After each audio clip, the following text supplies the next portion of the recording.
Hey guys, welcome back to one stop biology. So आज के video में हम कवर करने वाले हैं मेंस्ट्रुअल साइकिल और उसके बाद हम कवर करेंगे फर्टिलाइजेशन और implantation. So I hope guys आपने मेरे पिछले वीडियोस देखे होंगे। अभी हम बेसिकली क्लास 12th एनसीईआरटी के चैप्टर 3 ह्यूमन रिप्रोडक्शन कवर कर रहे हैं ना। और हमने ऑलरेडी तीन बहुत मेन टॉपिक्स, बहुत ही इंपॉर्टेंट टॉपिक्स जो कि है male reproductive system, female reproductive system और गैमेटोजेनेसिस। और गैमेटोजेनेसिस में भी स्पर्मेटोजेनेसिस और oogenesis दोनों कवर कर लिया है ना। तो अब नेक्स्ट जो है हम देखेंगे कि मेंस्ट्रुअल साइकिल एग्जैक्टली क्या होता है।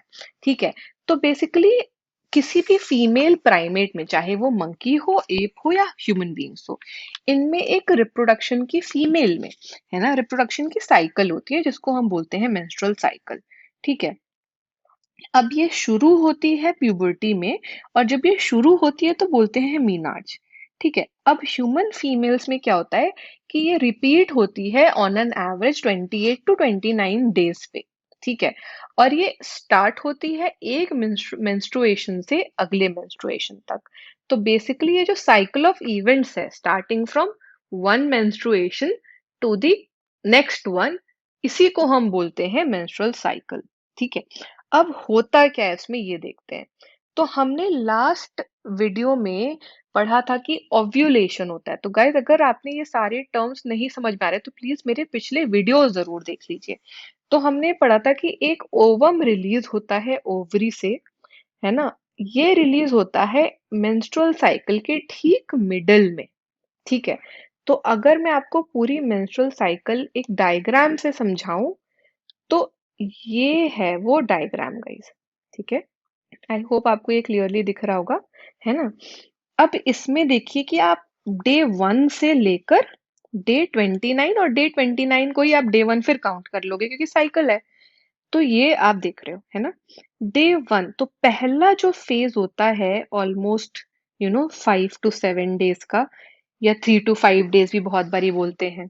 तो ये जो पहला जो आपका फेज होता है, ये होता है मेंस्ट्रुएशन का फेज। ठीक है, अब जो स्टार्ट होती है साइकिल, वो स्टार्ट होती है मेंस्ट्रुअल फेज से। ठीक है, ये जो मेंस्ट्रुअल फेज है, अब मेंस्ट्रुअल फ्लो जो है वो 3 से 5 दिन तक हो सकता है। तो देखो, आप यहाँ एवरेज ले लिया है 4 डेज का, है ना। इस टाइम पे होता क्या है कि जो आपकी यूट्रस की लाइनिंग है, जो हमने पढ़ा था एंडोमेट्रियम, ये जो एंडोमेट्रियल लाइनिंग है यूट्रस की, वो ब्रेक कर जाती है और बेसिकली वो श्रेड कर जाती है। अब होता क्या है कि बेसिकली वो लाइनिंग में सेल्स होंगे, ब्लड वेसल्स होंगे, है ना। तो वो जो ब्लड वेसल्स हैं एंडोमेट्रियल लाइनिंग के, वो श्रेड कर रहे होते हैं, और वो क्या होता है कि वजाइना से निकल जाता है पूरा, है ना। तो मेंस्ट्रुएशन जो है, वो ये याद रखिए कि तभी होता है जबकि फर्टिलाइजेशन नहीं हुआ है। अगर फर्टिलाइजेशन हो गया है तो मेंस्ट्रुअल साइकिल नहीं होगी, है ना। अब इसीलिए अगर जो है मेंस्ट्रुएशन नहीं है किसी को, तो वो एक इंडिकेटर है कि प्रेगनेंसी हो सकती है ना। अब मेंस्ट्रुअल फेज में तो आपको सिर्फ वो बेसिकली एंडोमेट्रियल लाइनिंग आपकी ब्रेक डाउन करके और बाहर आ जाती है ना। उसके बाद आता है वापस से फॉलिक्यूलर फेज, जिसको हम प्रोलिफरेटिव फेज भी बोलते हैं। अब इसमें क्या होता है कि जो प्राइमरी फॉलिकल ओवरी में बनने शुरू हो गए हैं, वो डेवलप होते होते और मेच्योर ग्राफियन फॉलिकल बना लेते हैं।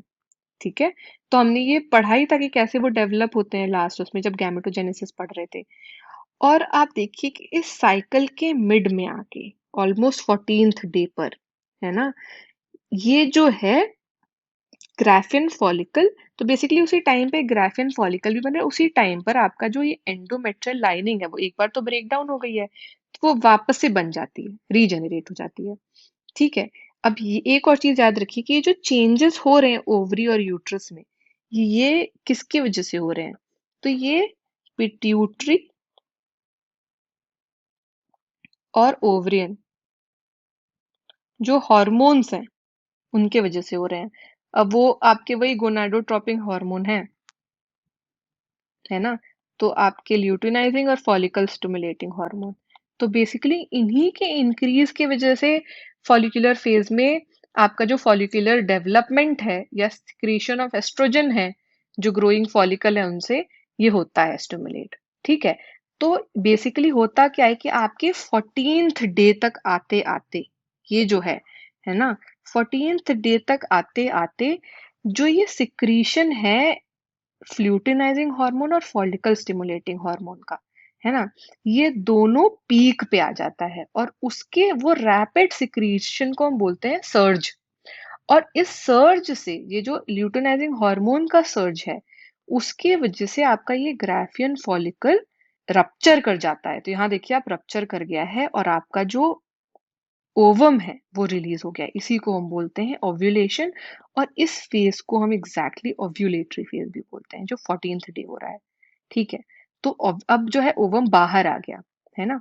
अब क्या होता है, इसके बाद आता है ल्यूटियल फेज, है ना। अब ल्यूटियल फेज में क्या होता है कि जो रिमेनिंग पार्ट है आपका, तो बेसिकली ये ओवम तो अब जाकर वेट करेगा कि स्पर्म आकर इसको तो फर्टिलाइज कर दे। अगर नहीं करा तो होता क्या है, और ये क्या होगा, फिर ये जाकर आपका एंडोमेट्रियल लाइनिंग, अगर फर्टिलाइजेशन हो गया तो एंडोमेट्रियम से आके जुड़ जाएगा, फिर ये यूट्रस में जाकर जाइगोट जो है।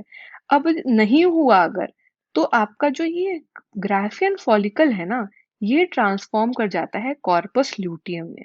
और कॉर्पस ल्यूटियम जो है वो बहुत सारा प्रोजेस्टेरॉन सिक्रीट करता है, जो कि एंडोमेट्रियम को यूट्रस के रेडी करता है फॉर फर्टिलाइजेशन।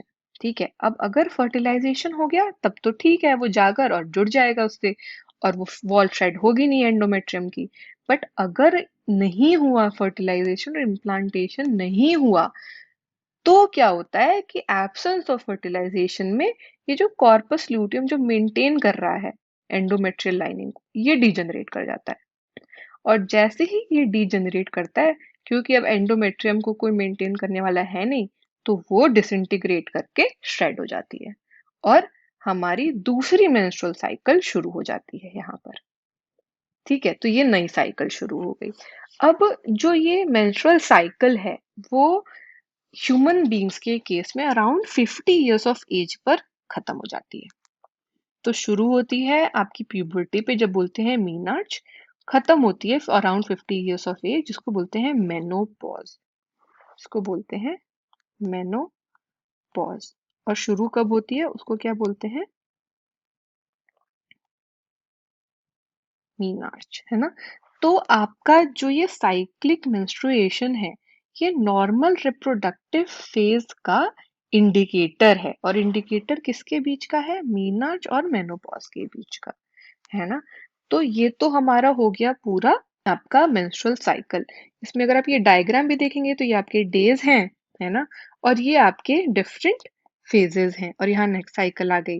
अगर आप यहाँ देखेंगे तो दिखा रहा है कि यहाँ पर दिखा रहा है कि एंडोमेट्रियल अगर लाइनिंग है तो यूट्रस में क्या क्या हो रहा है, यहाँ पर शेड हुई, ठीक है, उसके बाद ये फिर डेवलप हुई और फिर शेड हो गई अगर नहीं हुआ फर्टिलाइजेशन तो।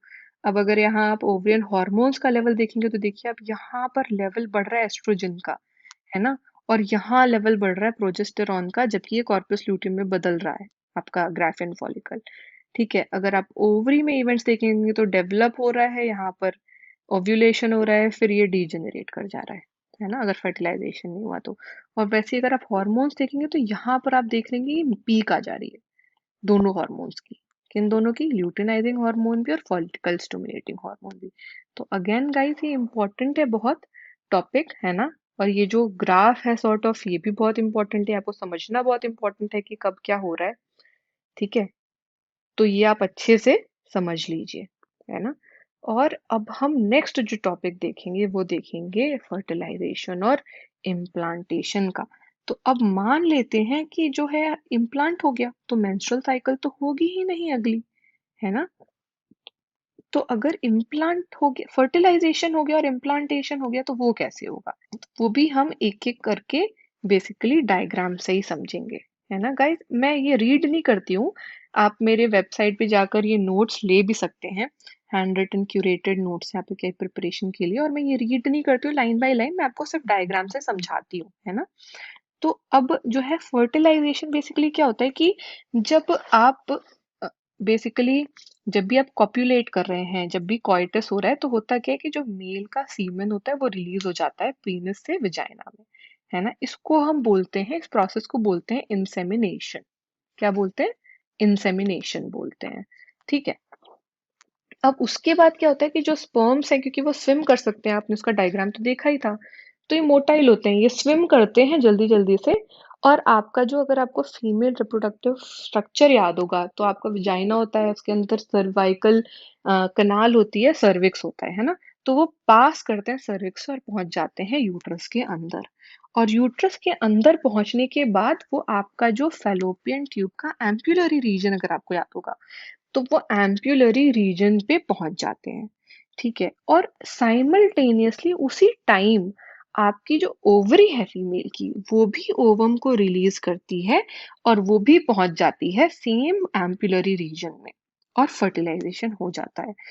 अब आप ये देखिए कि फर्टिलाइजेशन सिर्फ और सिर्फ तभी होगा जब आपका जो स्पर्म है और जो ओवम है वो साइमल्टेनियसली ट्रांसपोर्ट हो रहा है एम्पुलरी रीजन को। यही रीजन है कि इट्स नॉट नेसेसरी कि हर कॉइटस या कॉपुलेशन लीड करे फर्टिलाइजेशन और प्रेगनेंसी को। ये तभी होगा जब साइमल्टेनियसली ओवम और स्पर्म एक ही टाइम पर, सही टाइम पर एम्पुलरी रीजन में प्रेजेंट हैं, है ना। तो जो अब अगर वो मान लो हो गए प्रेजेंट एक ही रीजन में, तो क्या होता है कि फ्यूजन हो जाता है स्पर्म का ओवम के साथ, और इसी फ्यूजन को हम बोलते हैं फर्टिलाइजेशन। ठीक है। अब फर्टिलाइजेशन के टाइम पे क्या होता है, तो एक बार ये स्ट्रक्चर देखते हैं। अगर आप यहाँ देख रहे हैं, तो बेसिकली आप देख रहे हैं कि ये है एक स्पर्म, है ना। तो यहाँ पर आपको ऐसे एक दो तीन, तो थोड़े कुछ स्पर्म पहुंच गए हैं, ये ओवम है ऑलरेडी उस जगह पर। अब ओवम पे आप देख रहे हैं कि कुछ लेयर्स हैं, है ना। तो होता क्या है कि सबसे बाहर की जो लेयर होती है उसको बोलते हैं ज़ोना पेल्यूसिडा।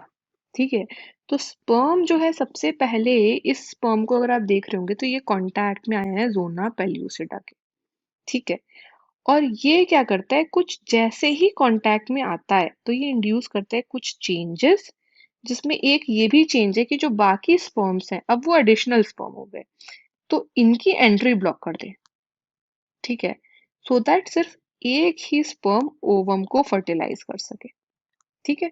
तो ये एंट्री भी ब्लॉक कर देता है, ये जैसे आता है एक जुड़ गया तो बाकी सारे की एंट्री ब्लॉक।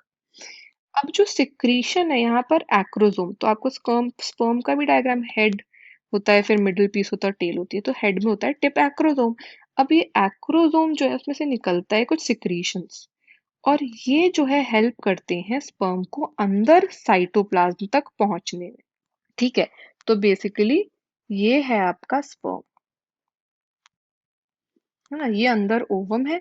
ये जो बीच में आपको जोना पेल्यूसिडा के आगे दिख रही है अंदर, वो है पेरी वाइटलिन स्पेस। ठीक है।